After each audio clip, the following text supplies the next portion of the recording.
మునక్కాయ కూర విత్ కొబ్బరి పాలు ఎప్పుడైనా టేస్ట్ చేశారా? ఈజీగా ఎలా చేసుకోవాలో చూపిస్తాను, వచ్చేసేయండి. Hello guys, welcome back to our channel Nari talks. అందరు ఎలా ఉన్నారు? మేమైతే చాలా బాగున్నాము.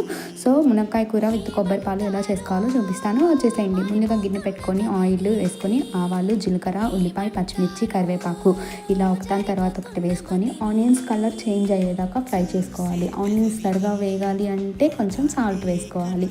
సో ఇది బాగా కలర్ చేంజ్ అయ్యాక దాంట్లోకి ముందుగా కడిగి పెట్టుకున్న మునక్కాయలు వేసుకొని దాంట్లోకి కొద్దిగా పసుపు, టేస్ట్కి తగ్గట్టు కారం అండ్ అలాగే సాల్ట్ ఇవి అడ్జస్ట్ చేసుకొని ఒక హాఫ్ గ్లాస్ వరకు వాటర్ పోసుకొని ఇదంతా బాగా ఉడికి దగ్గరకు అయ్యేదాకా ఉడికించుకోవాలి.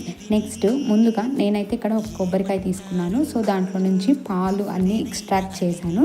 సో ఇది అంతా బాగా దగ్గర పడ్డాక ఈ కొబ్బరి పాలు కూడా పోసేసి మంచిగా దగ్గర అయ్యే వరకు ఉడకపెట్టుకుంటే అంతేనండి, ఎంతో ఈజీ అండ్ టేస్టీగా ఉండే కొబ్బరి పాలు curry ready. Thank you for watching.